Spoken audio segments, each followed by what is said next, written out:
I found a weird receipt in my husband's pocket after his poker nights.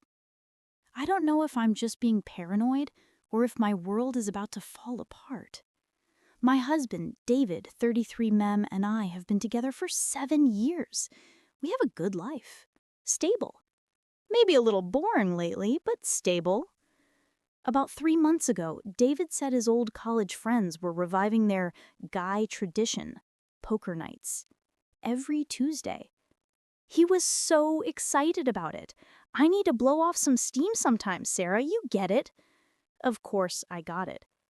And everything was fine. But then I started noticing little things. First, he started coming home at 2 or 3 a.m. from poker. He'd say the game ran late. Second, he would always shower the second he got back. "I'm soaked in smoke and beer. Don't want to wake you up," he'd say. It seemed logical. Third, he started caring a lot about how he looked. On Tuesdays, he'd wear his best casual shirt, use his expensive cologne. I joked getting all dressed up for Mike and Steve, and he just brushed it off, saying he wanted to look good. But last week, I felt something was really wrong. He came home at 3 a.m., showered quietly. In the morning, when I was gathering his laundry, I checked the pockets of his jeans, the same lucky poker jeans he wore every Tuesday, and I found it. It was a parking validation ticket, but it wasn't from the parking garage near Mike's house. It was from the parking garage at the Grand Hotel downtown. I asked him about it. "Oh yeah," he said, not looking me in the eye. "We decided to play at the hotel bar last time, to not bother Mike's wife. It was too loud. We're not going back there." It sounded rehearsed. Yesterday was Tuesday, poker night. I couldn't sleep. I waited. He came home at 2:30 a.m. I heard him come in, heard him take off his shoes. But he didn't go to the shower. He went to the kitchen, quietly opened the fridge. I walked out. He was standing in the light of the refrigerator drinking water. He was still in the same shirt. "Hey," I said. He nearly choked. "Sarah, you scared me. Why are you awake?" "Waiting for you. How was the game?" "Good, good. Won a little," he smiled, but his eyes were darting around. And then I smelled it. Or rather, I didn't. I walked closer. "You said it's always smoky and you guys drink beer." He froze. "Yeah? So?" "You don't smell like anything, David. No smoke, no beer." I looked at his shirt. It was perfectly pressed, not a wrinkle. "You smell like nothing. You're not even sweaty, and you don't smell like the cologne you drowned yourself in when you left." His face changed, from surprised to angry. "What is this, an interrogation? I took a shower at Mike's, okay? I didn't want to come home gross." It was such an obvious, stupid lie. At Mike's house at 2 a.m.? "You're lying to me, David. I found the receipt from the Grand Hotel." "I explained that," he started yelling. "We were there. Why are you going through my stuff? You're paranoid." He started advancing on me, yelling that I was destroying our trust, that I was controlling. I got so flustered by his anger that I actually started to apologize. He made me feel guilty. He went into the bedroom and went to sleep, his back to me. I sat in the kitchen until morning, crying, thinking I was the crazy one. But this morning, he went to work, and I called the Grand Hotel. I said I was his assistant and I needed to confirm a conference booking for next Tuesday. The girl at the reception was very nice. She said, "Oh yes, Mr. Johnson? He has his standard booking. As always, room 712 from 8 p.m. to 2 a.m. I almost dropped the phone. Standard booking? "Yes, ma'am. He has a recurring reservation for every Tuesday through the end of the year." I don't know how I've made it through the day. I don't know what to do. He's gonna be home from work soon. What do I say to him? Update. 2 days later. I don't know how I survived this. Thank you for your comments, especially to everyone who told me I wasn't crazy. I didn't wait until next Tuesday. I couldn't. Last night, when he came home from work, I was waiting for him. He was acting like nothing had happened, kissed me on the cheek, asked what was for dinner. I just said, I called the Grand Hotel. He froze. I know about room 712. I know about your standard booking. Silence. It was the loudest silence of my life. He didn't even try to deny it. He just closed his eyes and exhaled. It was the sound of a man who was tired of running. He sat down on the couch, and he told me everything. It wasn't one woman, and it wasn't poker. It was his ex. The one he broke up with a year before we met. She moved back into town 3 months ago. They ran into each other. Poker nights were the cover. She was married. Her husband worked the night shift on Tuesdays. I listened to him and I felt nothing, just empty. I asked him, "Why did you yell at me? Why did you make me feel guilty?" He said, "I panicked. I didn't know what else to do." "And the shower?" I asked. "She would always shower at our place before she went home. When you started getting suspicious, she started showering before I picked her up so I wouldn't smell like her perfume." God, the level of planning. This wasn't a mistake. This was a special operation. "And the parking ticket?" I asked. "That was one time. She couldn't make it, and I met her at the hotel bar. We had a fight. I was stupid not to throw it out." This wasn't just about sex. This was about him lying to my face. He watched me cry in the kitchen, knowing I was right, and still convinced me I was the crazy one. I told him to pack his things, and that's when the scandal started. He screamed that I was ruining our lives over one stupid mistake. He started crying, begging, grabbing my arms. He said he loved me, that she was just sex. I just looked at him and said, "You didn't lie to me once. You lied to me every day for 3 months. You lied to me this morning. How can I ever believe you?" He went to Mike's. At least, that's what he said. Maybe he's in room 712. I don't really care anymore. I don't know what's next. I feel hollowed out, but I don't feel crazy anymore. And that's something. Story 2.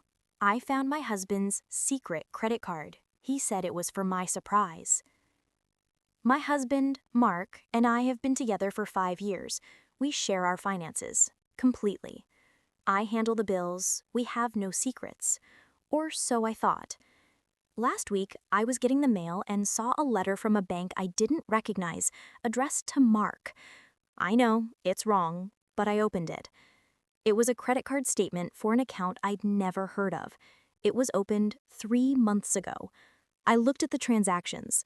A charge from Tiffany & Co., an online purchase from a high-end lingerie store, a spa hotel reservation for next weekend. My chest went cold. This is the classic cheater's starter pack. I couldn't breathe. That night, I didn't make a scene. I just put the statement on the kitchen table and asked, "What is this, Mark?" He looked at the statement, then at me. He went pale first, and then he exhaled and gave me this sad smile. "You ruined it," he said. I froze. He walked over and hugged me. "It's our 5-year anniversary, baby. I wanted to do something huge. I opened this card so you wouldn't see the transactions on our joint budget and guess. I wanted it to be a real surprise. That hotel, that lingerie, it was all for you." I stood there like an idiot. I am such a horrible person. I accused him of the worst, and he was just trying to be romantic. I started crying and apologizing. He laughed, said it was okay, but the surprise is blown now. I felt like the worst wife in the world. Update. 1 week later. This past week has been amazing. I've been so relieved. We went to the spa hotel. It was incredible. But something was bugging me, a small detail. On that statement I saw, the jewelry purchase was for $4,000. But for our anniversary, he gave me a bracelet that, I checked, yes, I'm awful, costs around $800. This morning, I surprised him at his office to bring him coffee. He wasn't at his desk, but his assistant, who adores me, told me to wait. While I was waiting, I saw a Tiffany blue bag on his desk. I smiled at his assistant. He spoils me so much. She laughed. Oh, he's so sweet. I didn't realize his sister's anniversary was this month, too.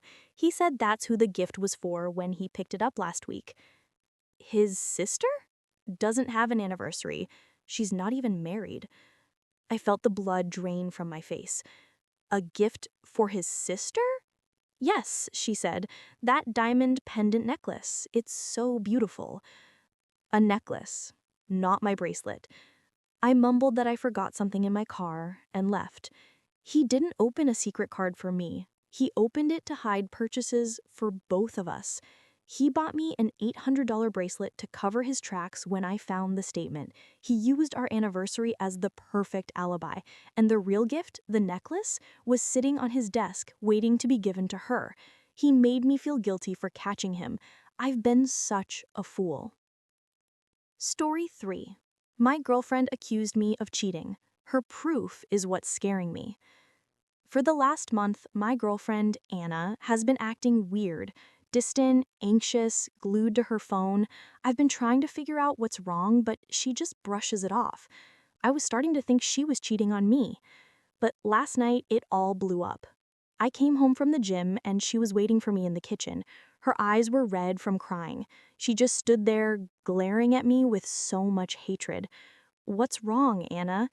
She threw something on the table, a small velvet jewelry box. "I found this in your gym bag. Who is she, Alex?" I opened it. Inside was a pair of earrings, nice, vintage-looking pearl ones. I have never seen them in my life. "I have no idea what this is," I said honestly. "Liar," she screamed. "You bought them for her. You were hiding them in the side pocket." I was in total shock. I showed her my bank accounts. No jewelry purchases. I emptied my entire bag. I swore to her I didn't know where they came from. She called me a pathological liar and a gaslighter and locked herself in the bedroom. I'm sleeping on the couch, completely lost. I did not buy those earrings. But if I didn't, who did? Update. The next day. This isn't about cheating. God, I'm such an idiot. I sat on the couch until morning. She came out of the bedroom looking exhausted. She was still angry. I held up the box. "Anna, I don't know where these came from, but let's just think. Where exactly did you find them?" "In the side pocket," she said. "The one you never use?" "I know. I really don't." I took the bag, opened that same pocket, and emptied it again more thoroughly. A small receipt fell out, and something else. A single, small, blue pill. I looked at the receipt. It was from a pharmacy, in Anna's name, purchased 3 days ago. The item? Xanax. I looked up at her. She saw the pill, and her face just broke. She slid down to the floor and just started sobbing, not with anger, but with shame. It turns out she's been having crippling panic attacks for 2 months. She was convinced I'd leave her if I found out she was broken. She went to a doctor secretly. She was hiding her medication in my gym bag because she knew it was the one place I'd never look. And the earrings? She bought them for herself. Last week, an impulse buy to feel something. She hid them in my bag too and just forgot. She was in such a fog of anxiety and new medication that when she found them, her brain just couldn't put 2 and 2 together. She was so terrified of me leaving her that her paranoia created this entire scenario where I was the bad guy. This wasn't an affair. It was a cry for help. I'm not mad. I'm just scared to death that she was going through this all alone.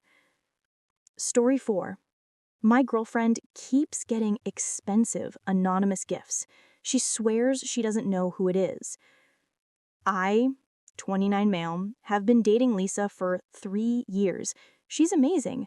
But 3 months ago, weird things started happening. First, it was flowers. A huge bouquet, delivered to our apartment. No note. Lisa said it must be a mistake. A week later, a box of expensive chocolates. Again, no note. Lisa shrugged it off. Maybe I have a secret Eidmer, she joked. Last week, it wasn't funny. A Cartier bracelet was delivered. A real one. I blew up. Lisa, who is this? This isn't a secret admirer anymore. This is someone who knows our address and is spending thousands of dollars. She looked at me and she swore she didn't know. Matt, I would tell you. I'm freaked out too. Maybe it's a crazy client. She works in real estate. I didn't know if I believed her. The tension in our apartment has been unbearable. I started watching her, checking her phone when she was in the shower. I felt like scum, but I had to know. I found nothing.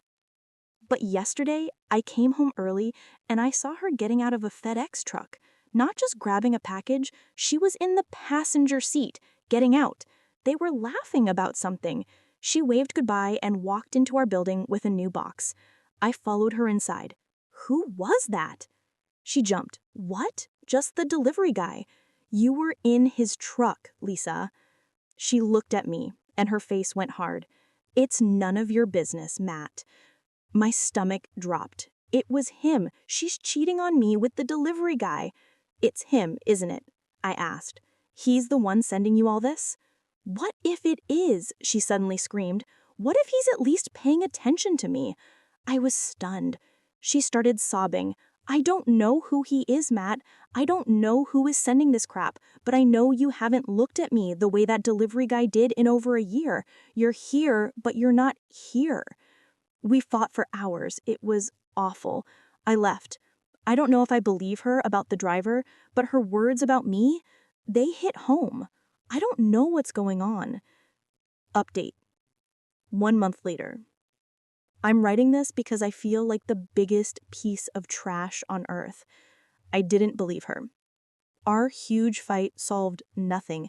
I moved in with a friend. I was convinced she was lying. But the gifts kept coming, even with me gone. Lisa would call me crying, saying she was scared. And yesterday, they caught him. It wasn't a secret lover. It was my fucking younger brother. My 22-year-old brother who's been living with us for the past year to get on his feet. The quiet, weird kid who just plays video games in his room. Turns out he'd opened a credit card in my name. He'd been stealing my mail so I wouldn't see the bills. He spent over $10,000 on gifts for Lisa. When the police, who Lisa called, not me, questioned him, he admitted it was him. He had this unhealthy, obsessive crush on Lisa. He thought if he sent her all this stuff, she'd see he was better than me and leave me for him. The FedEx driver, that was him. He'd borrowed a friend's van and bought a uniform online. He wanted her to see him working, being successful. I was so blinded by my own paranoia that I was being cheated on that I didn't even see the actual psycho living in the next room. I destroyed my relationship by accusing Lisa of having an affair. She was being stalked by my own brother, and I just abandoned her. I'm at the police station now. Lisa is here. She won't look at me. I have no idea what to say.